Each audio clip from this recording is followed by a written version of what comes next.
తెలంగాణ కాంగ్రెస్ లో క్రమశిక్షణ చర్యల పర్వం ఊపందుకుంటుంది. వివాదాస్పద వ్యాఖ్యలు, సొంత పార్టీ నేతలపై విమర్శలు చేస్తున్న సీనియర్ నాయకులపై ఏఐసీసీ రాష్ట్ర నాయకత్వం సీరియస్ గా దృష్టి సారించాయి.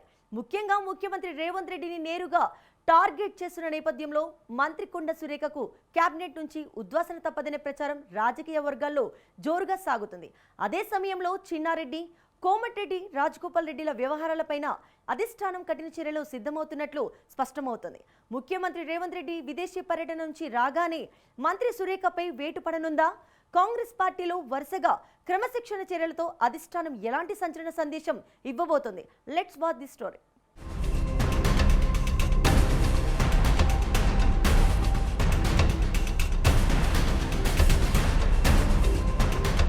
తెలంగాణ రాజకీయాల్లో వరుస వివాదాలతో వార్తల్లో నిలుస్తున్న మంత్రి కొండా సురేఖకు త్వరలోనే డాటర్ స్ట్రోక్ తగలనుందనే చర్చ కాంగ్రెస్ వర్గాల్లో బలంగా వినిపిస్తోంది. ముఖ్యమంత్రి రేవంత్ రెడ్డిని నేరుగా టార్గెట్ చేస్తూ అత్యంత పరుష పదజాలంతో, ఏకవచనంతో ఆమె కుమార్తె కొండా సుష్మిత చేసిన తీవ్ర వ్యాఖ్యలు పార్టీలో పెను దుమారం రేపాయి. ఒక బాధ్యతాయుతమైన మంత్రిగా, తల్లిగా ఆ వ్యాఖ్యలను సురేఖ తక్షణం ఖండించకపోవడం సొంత పార్టీ నేతలను తీవ్ర విస్మయానికి గురిచేసింది. దీనిపై తెలంగాణ కాంగ్రెస్ చరిత్రలోనే ఎన్నడూ లేని విధంగా ఏకంగా 20 మంది ఎమ్మెల్యేలు, ఎమ్మెల్సీలు ఏకతాటిపైకొచ్చి జాయింట్ ప్రెస్ కాన్ఫరెన్స్ నిర్వహించారు.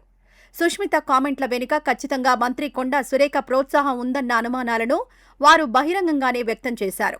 ఇలాంటి వారిని ఉపేక్షిస్తే పార్టీకి, ప్రభుత్వానికి ఎప్పటికైనా తీవ్ర ముప్పు వాటిల్లుతుందని ఆందోళన వ్యక్తం చేశారు.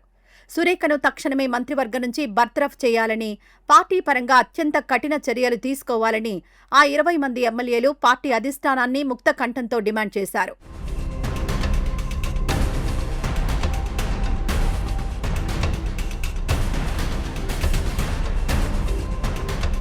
సొంత పార్టీ ఎమ్మెల్యేలు తనను మంత్రివర్గం నుంచి తప్పించాలని డిమాండ్ చేస్తున్న సమయంలో కొండా సురేఖ ఇచ్చిన వివరణ అగ్నికి ఆజ్యం పోసినట్లుగా మారింది. తన కుమార్తె సుష్మిత చేసిన వ్యాఖ్యలు పూర్తిగా ఆమె వ్యక్తిగతమని, ఆ వ్యాఖ్యలతో తనకు ఎలాంటి సంబంధం లేదని సురేఖ సమర్థించుకునే ప్రయత్నం చేశారు.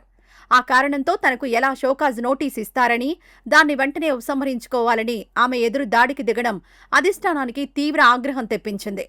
ఈ నెల 23 అర్ధరాత్రి తర్వాత లండన్ పర్యటన ముగించుకొని ముఖ్యమంత్రి రేవంత్ రెడ్డి హైదరాబాద్ చేరుకోనున్నారు. ఆయన రాకతో ఈ వివాదానికి ఒక స్పష్టమైన ముగింపు లభించనుందని పార్టీ వర్గాలు చెబుతున్నాయి. సొంత పార్టీ ఎమ్మెల్యేల డిమాండ్ల నేపథ్యంలో సురేఖపై నేరుగా వేటు వేస్తారా, లేక ఏఐసీసీ నిర్ణయానికి వదిలేస్తారా అన్నది ఇప్పుడు ఆసక్తికరంగా మారింది.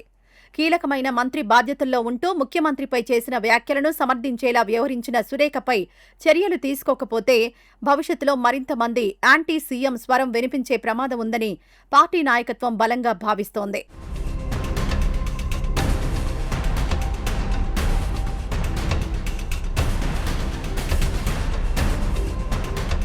కొండా సురేఖ వల్ల ప్రభుత్వానికి, పార్టీకి నష్టం జరగడం ఇదే తొలిసారి కాదు. గతంలో కూడా ఆమె అనేక వివాదాల్లో చిక్కుకుని ప్రభుత్వాన్ని ఇరుకున పెట్టారు.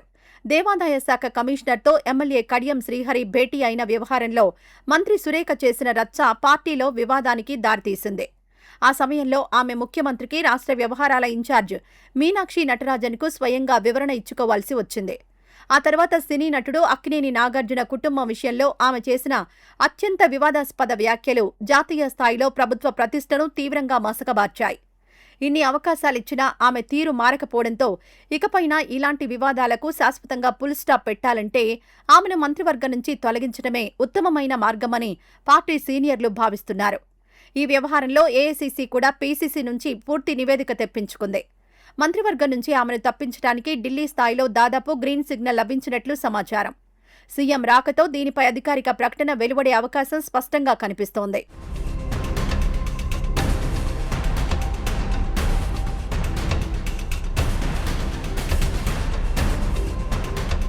కేవలం కొండా సురేఖ వ్యవహారమే కాకుండా రాష్ట్ర ప్లానింగ్ బోర్డు వైస్ చైర్మన్గా ఉన్న సీనియర్ నేత చిన్నారెడ్డి వ్యవహారంపై కూడా ఏఐసీసీ తీవ్ర దృష్టి సారించింది.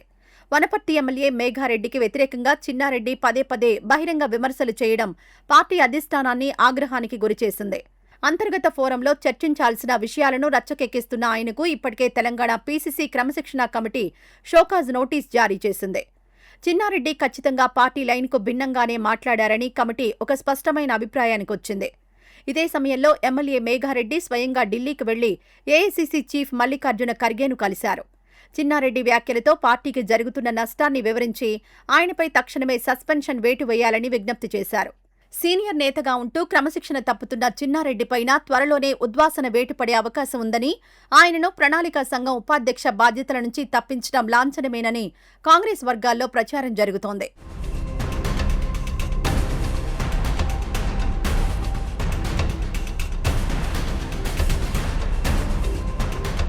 మరోవైపు సొంత ప్రభుత్వంపైన, ముఖ్యమంత్రిపైన వరుసగా వివాదాస్పద వ్యాఖ్యలు చేస్తున్న మునుగోడు ఎమ్మెల్యే కోమటిరెడ్డి రాజగోపాల్ రెడ్డికి కూడా ఏ క్షణమైనా షోకాజ్ నోటీసులు జారీ అయ్యే పరిస్థితులు కనిపిస్తున్నాయి. గత మార్చిలో అసెంబ్లీ వేదికగానే అవినీతి, వివక్ష అంటూ ఆయన చేసిన కామెంట్లు, ఆ తర్వాత ఆగస్టు 15కు ముందు వెనుక ఆయన చేసిన వ్యాఖ్యలు ప్రభుత్వానికి తలనొప్పిగా మారాయి. అయితే రాజగోపాల్ రెడ్డికి ఇంతవరకు నోటీసులు ఇవ్వకపోవడంపై పార్టీలోని బీసీ నేతల నుంచి తీవ్ర అసంతృప్తి వ్యక్తమవుతోంది. కేవలం రెడ్డి సామాజిక వర్గానికి చెందిన వ్యక్తి అయినందువల్లే ఆయనను ఉపేక్షిస్తున్నారా అంటూ వారు నాయకత్వాన్ని నిలదీస్తున్నారు. సోషల్ జస్టిస్ విషయంలో ఖచ్చితమైన పాలసీ ఉన్న కాంగ్రెస్లో ఇలాంటి పక్షపాత వైఖరి ఇబ్బందికరమని హైకమాండ్కు సంకేతాలు వెళ్లాయి. క్రమశిక్షణ తప్పే వారి పట్ల ఉదాసీనంగా ఉంటే క్యాడర్కు నెగిటివ్ మెసేజ్ వెళ్తుందని భావిస్తున్న నాయకత్వం నష్ట నివారణ చర్యల్లో భాగంగా రాజగోపాల్ రెడ్డికి కూడా త్వరలోనే నోటీసులు జారీ చేసేందుకు సమాయత్తమవుతోంది.